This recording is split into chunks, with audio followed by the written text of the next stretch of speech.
केवल गुणगान करना, भारत की महत्ता, भारत का महत्व, बराबर ना, उसकी प्रशंसा। ओके, तो उस कविता में हमने भारत के महिमा के बारे में, भारत की महत्ता के बारे में क्या देखा, हमने क्या पढ़ा? कवि ने कौन सी महत्ता बताई भारत देश की? तो उस लेक्चर के बाद आप लोगों ने कुछ पढ़ा ही नहीं। बोलो, क्या महत्ता बताई थी? अब ऐसे भूलोगे तो नहीं चलेगा बच्चों, कम से कम बुक में देखकर तो बताओ। भारत देश की कौन सी महत्ता बताई थी हमें?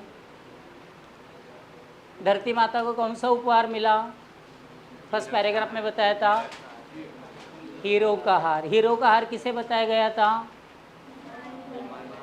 है ना, कि ओस बिंदु, ओस बूंदे जिसे हम कहते हैं, जो ग्रास पर पड़ी रहती है, वहाँ पर सूरज की किरणें पड़ती है तो वह चमकती है। और साथ ही साथ हिमालय का ऐसा बर्फीला पहाड़ है, तो उसमें जब सूरज का प्रकाश फैलता है, पड़ता है, तो वह एकदम प्रकाशित हो जाता है ना।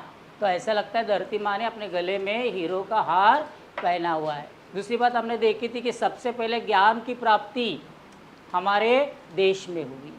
फिर हमने क्या किया, सारे विश्व में उस ज्ञान का प्रकाश फैलाया, तब अज्ञान रूपी अंधेरा नष्ट हो गया। ठीक है, ये हमने देखा। उसके बाद हमने देखा था कि सरस्वती माता के हाथ में कमल का फूल है, और साथ ही साथ उन्होंने अपने हाथ में वीणा ली है, और उन्होंने उस वीणा के तार को जब छेड़ा तो उसके 7 स्वर निकले, जो कहाँ उठे? सप्त सिंधु में। तो 7 नदियों का नाम भी हमने लिखा है, बराबर। और वैदिक साहित्य में सप्त सिंधु किसे कहते हैं? पंजाब को। किसे कहा जाता है? पंजाब को। सप्त सिंधु मतलब क्या? 7 नदियाँ जो पंजाब प्रदेश के यहाँ आसपास से गुजरती है। इस प्रकार से हमने वहाँ पर पढ़ा था। दूसरी बात देखो, हमने यवन के बारे में पढ़ा था, है ना। हाँ, सेल्यूकस निकोटर नाम का जो विदेशी बार बार भारत देश पर आक्रमण करता था, उसे चंद्रगुप्त ने यहाँ पर हराया युद्ध में, और चंद्रगुप्त ने उसे शिक्षा नहीं दी, तो उसे क्या किया? छोड़ दिया, है ना। यवन को दिया दया का दान, है ना। इस प्रकार का देखो सेंटेंस है वहाँ पर। हाँ, तो जब भी विदेश लोग यहाँ पर आए, उन्होंने क्या किया था? राजा लोगों के साथ युद्ध किए थे, राजा लोगों को उन्होंने कत्ल किया था। लेकिन हमारे भारतीय राजा लोगों ने ऐसा नहीं किया है, उन्हें दया का दान इस प्रकार से दिया है।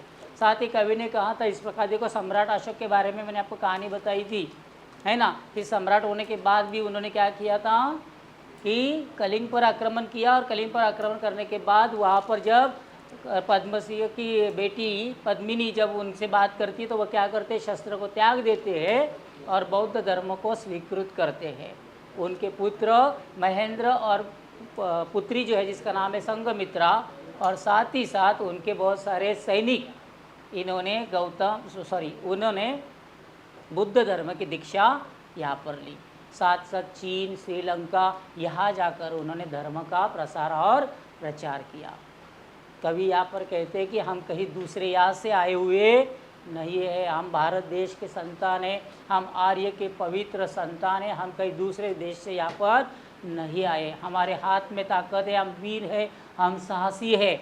ऐसे भारत देश पर हम अपने आप को अर्पण करने के लिए, हम अपने आप को समर्पित करने के लिए हमेशा तैयार रहेंगे, क्योंकि हमारा भारत देश हमारा प्यारा भारतवर्ष है।